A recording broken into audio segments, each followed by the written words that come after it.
अस्सलाम वालेकुम गाइस। आज हम स्टार्ट करने जा रहे हैं अपना 13th लेक्चर, जिसके अंदर हम नेस्टेड लूप को स्टडी करेंगे। लास्ट टाइम हमने for loop, while loop, do while loop और फॉर ईच लूप को स्टडी किया था। चलिए हम अपना लेक्चर स्टार्ट करते हैं। पहले चेक करेंगे कि नेस्टेड लूप होती क्या है। नेस्टेड क्या, आपको नेम से पता चल रहा है कि एक चीज़ को नेस्ट किया होना, जैसा कि एक चीज़ के अंदर एक दूसरी चीज़ पुट कर देना, वही चीज़ उसके अंदर पुट कर देना। जिस तरह आपने if else, nested if else study किया था लास्ट टाइम, तो हमने इफ़ के अंदर इफ़ को पुट किया था। इस तरह लूप के अंदर भी हम लूप के अंदर एक और लूप पुट कर देते हैं। जिस तरह एक फॉर लूप हम यूज़ कर रहे हैं, तो फॉर लूप के अंदर एक और फॉर लूप लगा दें तो वो नेस्टेड लूप हो जाएगी। तो इसी तरह अब मैं इसको, आप ये सिंपल सा कोड लिखा हुआ है, ये आपको मैं समझाता हूँ किस तरह हम फॉर लूप को यूज़ कर सकते हैं। तो यहाँ पे एक फॉर लूप आपके पास आउटर लूप दी हुई है, ठीक है। यहाँ पे इसकी करली ब्रैकेट्स यहाँ से स्टार्ट हो रही हैं और यहाँ पे आके क्लोज हो रही हैं। अब इसके दरमियान में जो भी ये कोड है, ठीक है, तो ये आपके पास ये वाली लूप नेस्ट हुई है, मतलब कि इस लूप के अंदर ये वाली लूप लगी हुई है। तो इस लूप से पहले एक ये कोड है और इस लूप के बाद एक ये वाला कोड है। तो ये आउटर लूप का कोड है, ठीक है। ये भी आउटर लूप का कोड होगा, ये भी आउटर लूप का कोड होगा, क्योंकि जो ये लूप है इसकी तो कर्ली ब्रैकेट्स ये लगी हुई हैं, यहाँ से स्टार्ट होती हैं और यहाँ पे क्लोज हो जाती हैं। तो जो आपके पास मेन लूप है, आउटर लूप, वो यहाँ से होती है और यहाँ पे क्लोज होती है। तो ये वर्क किस तरह करती है, इसकी जो वर्किंग स्ट्रेटजी है वो क्या है, उसकी ये वर्किंग स्ट्रेटजी है कि सबसे पहले जो फॉर लूप का ये आपके पास इंडेक्स है i इज इक्वल टू 1, सबसे पहले ये एग्जीक्यूट होता है, इसकी फर्स्ट वैल्यू एग्जीक्यूट होती है। तो इसके बाद यहाँ पे जो कोड लिखा हुआ वो एग्जीक्यूट होगा। उसके बाद इस लूप को फुल चलाएगा, क्योंकि इस लूप को फुल कंप्लीट करने के बाद फिर नेक्स्ट हम इस स्टेटमेंट पर आएंगे, ठीक है। फिर अगर यहाँ पे इंक्रीमेंट करेगा, इंक्रीमेंट करने के बाद यहाँ पे 2 आ जाता है। अब 2 आ गया, यहाँ से चेक करेगा 2 स्मॉलर देन 5 है, जी है। तो यहाँ पे आके अगेन ये स्टेटमेंट को प्रिंट करेगा और इस लूप को अगेन कंप्लीट रन करेगा। करने के बाद फिर इस लूप के बाद ये जो आउटर लूप का दोबारा कोड लिखा हुआ है इसको एग्जीक्यूट करेगा। तो ये सिंपल सा सिंटैक्स है, इसकी हम एग्जांपल देखते हैं, आपको ज़्यादा अच्छे तरीके से समझ आ जाएगी। तो एग्जांपल 1 है, इसके अंदर आपके पास एक फॉर लूप ये लगाई हुई है, ठीक है, और एक फॉर लूप ये यूज़ की है।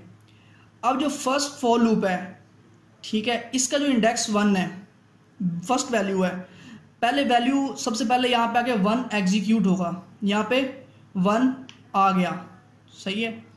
उसके बाद यहाँ पे लिखा आएगा आउटर लूप आइट्रेशन, यहाँ पे लिखा आएगा आउटर लूप आइट्रेशन, सही है। फिर यहाँ पे 1 साथ आगे आ जाएगा। ये आने के बाद उसके बाद यहाँ फॉर लूप जो ये वाली है ये कंप्लीट एग्जीक्यूट अब होगी। j इज इक्वल टू 1 है, यहाँ पे i की जगह पे ये आएगा i इज इक्वल टू, यहाँ पे i की वैल्यू 1 आ जाएगी, ठीक है। तो ये 1 वैल्यू i की आ गई, यहाँ पे आपके पास नेक्स्ट सेमी कोलन आएगा, फिर j की वैल्यू आ जाएगी। इस तरह आपकी वैल्यू, यहाँ पे j की वैल्यू क्या है, यहाँ 1 है, तो यहाँ भी 1 आ जाएगा, ठीक है, और यहाँ भी 1 आ जाएगा। तो ये लूप तब तक चलेगी जब तक j की वैल्यू स्मॉलर देन 2 रहे, मतलब कि स्मॉलर देन और इक्वल टू 2 रहे, 2 टाइम्स मतलब के आउटपुट देगा। तो फर्स्ट टाइम तो उसने 1 पुट किया था, अब दोबारा आएगा, यहाँ पे इंक्रीमेंट हुआ 2 का। अब यहाँ पे आके इस जगह पे 2 आउटपुट्स क्या मिलेगी, 2 मिलेगी, आइट्रेशन 2 आएगा लिखा हुआ। आइट्रेशन 2 के अंदर फिर दोबारा इस चीज़ को, ये कंप्लीट जो लूप है इसको अगेन कंप्लीट रन करेगा। करने के बाद फिर दोबारा यहाँ पे मेन पे आएगा आउटर लूप के ऊपर, यहाँ आइट्रेशन 3 आ जाएगी, यहाँ 3 का इंक्रीमेंट हो जाएगा, तो यहाँ पे 3 आ जाएगा, पास हो जाएगा यहाँ पे, तो आइट्रेशन 3 करने लग जाएगा। इसके मैं आपको आउटपुट शो करवाता हूँ। अब चेक करें outer loop iteration. First of all आपके पास यहाँ पे आउटर लूप आइट्रेशन जो मैंने आपको कहा वो प्रिंट हुआ, क्योंकि यहाँ आउटर लूप आइट्रेशन जो ये चीज़ है, ठीक है, प्लस i लिखा हुआ है, i मतलब ये 1 है, ये प्रिंट हुआ। फिर इस जगह पे आया, इस जगह पे आने के बाद सेकंड लूप के अंदर जो इनर लूप है, यहाँ पे j की वैल्यू 1 है, यहाँ पे j की वैल्यू 1 है, और यहाँ पे नेक्स्ट यहाँ पे आया i की वैल्यू, ये पहले 1 प्रिंट कराई, क्योंकि यहाँ पे आपने जो वैल्यू यूज़ की i की वो 1 थी, वो 1 प्रिंट कराएगा, j की वैल्यू 1 यूज़ हो रही है, तो ये उसने आउटपुट प्रिंट करवा दी ये वाली। फिर क्योंकि जे की वैल्यू स्मॉलर देन 2 रहे और इक्वल टू 2 रहे, इसलिए ये 2 टाइम्स आउटपुट मिली है। ये दो जो आपको आउटपुट मिली है 2 टाइम इसलिए मिली है क्योंकि जे की value smaller than and equal to 2 है। अब आपके पास जो नेस्टेड लूप है, जो इनर लूप है, वो तो अपना काम कर चुकी है एक राउंड के अंदर। अब दोबारा आउटर लूप के ऊपर जाएंगे, सेकंड राउंड स्टार्ट हुआ तो यहाँ पे 2 वैल्यू हो जाएगी, ठीक है। यहाँ पे प्रिंट हो जाएगा आइट्रेशन 2, जिस तरह ये आइट्रेशन 2 प्रिंट हुआ है।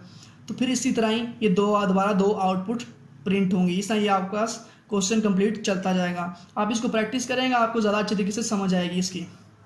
मैंने एक और एग्जांपल आपके सामने रखता हूँ। ये फॉर लूप थी, इसके बाद आपके पास ये आउटपुट मिल रही है। अब मैं वाइल लूप आपके सामने मैं रखता हूँ, उसको आप देखिए और समझिए कैसे आपके पास आउटपुट मिल रही है। ये है आपके पास। अब इसमें क्या होगा, फर्स्ट ऑफ ऑल यहाँ पे वाइल स्मॉलर देन 5 है, ठीक है। अब आई की वैल्यू 1 है तो 5 से स्मॉलर है। तो यहाँ पे अब आई आउटर लूप आइटेशन प्लस आई लिखा हुआ है, मतलब यहाँ पे प्रिंट हो जाएगा 1 प्रिंट हुआ, मतलब आउटर लूप आइटेशन 1 आ गई, वो प्रिंट हो जाएगा। फिर फॉर लूप के ऊपर आएगा, इसके ऊपर यहाँ पे जे की वैल्यू 1 है, जब तक स्मॉलर देन 2 नहीं रहती तो ये क्या कर देगा, इसको एग्जीक्यूट करेगा 2 टाइम्स। फिर यहाँ पे आके वाइल लूप के अंदर इंक्रीमेंट करेगा। फॉर लूप का तो प्री इंक्रीमेंट हो जाता है, पहले ही आपने उसके एक ही सिंटेक्स के अंदर ऑटोमेटिक वो उसको इंक्रीमेंट कर देता है। वाइल लूप का आपके पास विद इन द ब्लॉक जाके इंक्रीमेंट हो रहा होता है, तो यहाँ पे आके इंक्रीमेंट करेगा। अब आई की वैल्यू जो 1 थी यहाँ पे 2 हो जाएगी, 2 पे जाएगा, यहाँ पे 2 स्मॉलर देन 5 है, जी स्मॉलर देन 5 है, तो फिर आइट्रेशन 2 स्टार्ट हो जाएगी। आइट्रेशन 2 के अंदर ये सेकंड लूप है, ये कंप्लीट एग्जीक्यूट होगी। इसकी आउटपुट मैं शो करवाता हूँ आपको। सेम आउटपुट है जो मैं लास्ट एग्जांपल की है विद फॉर लूप, तो इसको आप स्टडी करें, आपको ज़्यादा अच्छे तरीके से समझ आ जाएगी। अब मैं एग्जाम्पल नंबर 3 करवा रहा हूँ आपके सामने। तो अब इस कोड को देख के आपने मुझे आउटपुट बतानी है। सोचें आप इसकी आउटपुट क्या आएगी। मैं साथ साथ आपको बता भी रहा हूँ। फर्स्ट ऑफ ऑल हमने रोज प्रिंट करवानी है 5, ठीक है। ये तो कि एक हमने वेरिएबल ले लिया ना अपनी तरफ से रोज का, तो यहाँ पे हम वर्किंग चेक करते हैं लूप वर्क किस तरह कर रही है। फर्स्ट ऑफ ऑल यहाँ पे 1 था, i equal to 1, smaller than रोज रहे, आई की वैल्यू मतलब स्मॉलर देन 5 रहेगी, मतलब रोज की वैल्यू क्या है 5 है, स्मॉलर देन 5 रहे तो आई प्लस प्लस करता जाए। नेक्स्ट आए इनर लूप के अंदर और इसके अंदर ये जे को प्रिंट करा दे विद स्पेस। अब पहली आउटपुट क्या आएगी, सबसे पहले आपको यहाँ पे आई 1 मिला, 1 मिलने के बाद यहाँ जे पे आया, जे की वैल्यू आपको क्या मिली 1, क्योंकि अब यहाँ पे कोई कोड नहीं लिखा हुआ, आउटर कोड कोई नहीं लिखा हुआ यहाँ इस जगह पे, ठीक है। तो इस जगह पे आप क्या एग्जीक्यूट करेगा, फॉर लूप को एग्जीक्यूट करेगा कंप्लीटली। तो जे इज इक्वल टू 1 है, तो यहाँ पे आके जे प्रिंट हो रहा है, ये यहाँ पे, तो यहाँ पे 1 प्रिंट हुआ प्लस ये इस पर स्पेस दी हुई है, तो यहाँ पे एक स्पेस आ जाएगी 1 के आगे, ठीक है। ये स्पेस आ गई तो उसके बाद system dot out dot println ये किया, ये उस सिंपल हमने कुछ यहाँ प्रिंट नहीं करवाया ताकि ये नेक्स्ट आपके पास लाइन पे आ जाए, तो फॉर लूप की आउटपुट यहाँ पे आ जाएगी। यहाँ पे 1 प्रिंट हो गया। तो नेक्स्ट क्या होगा, अब यहाँ पे वैल्यू आएगी होगी 2, वैल्यू क्या होगी 2, वो स्मॉलर देन 5 है, तो अब यहाँ पे आएगा जे की वैल्यू, अब यहाँ पे 1 पुट करेगा, यहाँ पे 1 पुट करेगा, 1 पुट करने के बाद 1 पुट कर लिया, तो यहाँ पे ये चेक कर रहा है जे की वैल्यू तब तक चलती रहे जब तक स्मॉलर देन और इक्वल टू आई नहीं हो जाता। आई की तो वैल्यू 2 है, जब आई की वैल्यू 2 है तो यहाँ पे 2 है, तो 2 टाइम्स एग्जीक्यूट होगा। 2 टाइम मतलब कि अब यहाँ पे पहले 1 एग्जीक्यूट हुआ, अब जे की वैल्यू होगी 2, साथ 2 प्रिंट होगा। अब आपके पास यहाँ आके स्पेस दे देगा इसके साथ, ठीक है, साथ स्पेस भी दिया जाएगा इसके अंदर, ये साथ स्पेस दी हुई है, 1 के साथ स्पेस देगा दरमियान में, इस यहाँ पे फिर 2 आएगा, फिर एंड पे आके स्पेस दे के फिर नेक्स्ट लाइन पे चला जाएगा। अब यहाँ पे आके अब आई की वैल्यू क्या होगी 3, यहाँ होगी वैल्यू 3, तो नेक्स्ट इनर लूप के अंदर आएगा, यहाँ अब जे की वैल्यू दोबारा 1 से स्टार्ट होगी, 1 से स्टार्ट होगी, पहले 1 प्रिंट होगा, फिर 2 प्रिंट होगा, फिर 3 प्रिंट होगा। 3 क्यों प्रिंट होगा, क्योंकि जे की वैल्यू अब जो आई की वैल्यू वो 3 है, यहाँ पे जो आई की वैल्यू है वो 3 हो चुकी है, तो जे स्मॉलर देन 3 रहना चाहिए, जब तक 3 इससे कम और इक्वल नहीं रहता तब तक आउटपुट देता रहे, तो आपके पास इस तरह आउटपुट होगी। इसकी मैं आउटपुट आपको शो करवाता हूँ।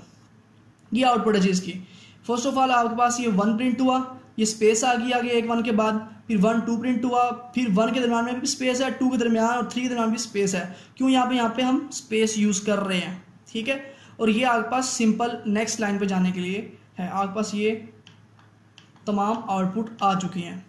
तो ये था कॉन्सेप्ट आपके पास नेस्टेड लूप का। जिस तरह आप नेस्टेड इफ़ को यूज़ कर सकते हो, इस तरह नेस्टेड लूप्स को भी यूज़ कर सकते हो।